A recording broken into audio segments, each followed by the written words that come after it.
quand un nouveau produit se développe, on a toujours tendance à dire, bon, on développe le produit techniquement et puis on le met sur le marché. On a tendance à dire, oui, mais ce qu'il faut faire, c'est inverser la tendance aussi, c'est-à-dire d'abord voir ce que le marché demande et puis après on développe. On a un peu expérimenté dans ma carrière, un peu j'ai vu ça, les deux approches, si vous voulez. Et en fait, c'est beaucoup plus complexe et plus subtil, à mon avis, que cela, dans la mesure où, en fait, quand on demande à un client ce qu'il veut, il ne sait pas nécessairement ce qu'il veut, quoi. Il y en a qui disent, oui, moi je veux, effectivement, je construis une nouvelle voiture et j'impose en fait un certain nombre de contraintes au niveau du matériau, au niveau d'un châssis, etc. Donc là, on s'intègre dans une philosophie qui est une philosophie vraiment bien fixée, où en fait, là, on a un cahier des charges, on doit le respecter. Mais en fait, très souvent, pour faire d'innovation en rupture, le client, il cherche quelque chose, mais il ne sait pas trop quoi. Donc il y a un rôle qui, suivant les domaines, les entreprises, les secteurs, l'état de maturité de l'entreprise avec laquelle on joue, en fait, c'est un rôle très complexe. Il faut bien sentir la position qu'on va jouer. Est-ce qu'on arrive dans un nouveau produit? Est-ce que c'est un produit qui est déjà commercialisé, etc.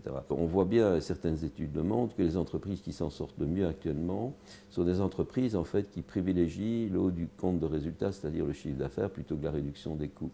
C'est-à-dire des gens qui font du développement de valeur ajoutée sur les produits, sur les services, qui font également du développement commercial international, qui font de l'innovation, qui passent de l'innovation plus rapidement, je dirais, vers la pratique et vers la commercialisation. Et donc, ça veut dire que les produits deviennent de plus en plus complexes, les services deviennent de plus en plus complexes. Donc, le rôle du technico-commercial, il doit être, je dirais, présent sur pratiquement tout le processus, depuis le contact avec le client. Si le client a besoin, qui est défini, on respecte un cahier des charges.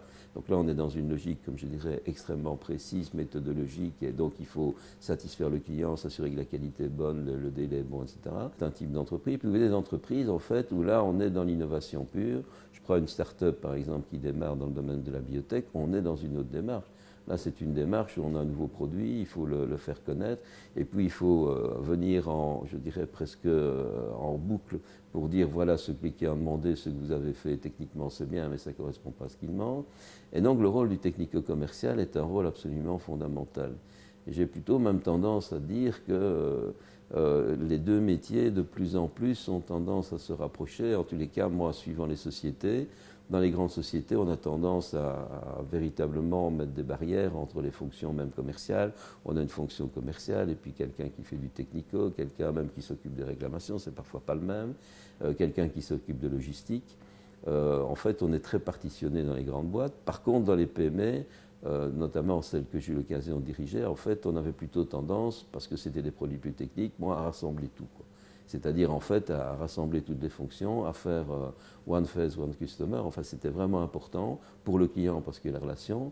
Donc, la fonction du technico, en fait, dépend très fort de l'entreprise dans laquelle il va se trouver, ou bien dans un respect plus ou moins cahier des charges, ou bien dans une dynamique qui est une dynamique fondamentale de faire revenir les designs techniques en matière de produits pour les traduire vis-à-vis des producteurs de l'entreprise et des fabricants et des services de recherche.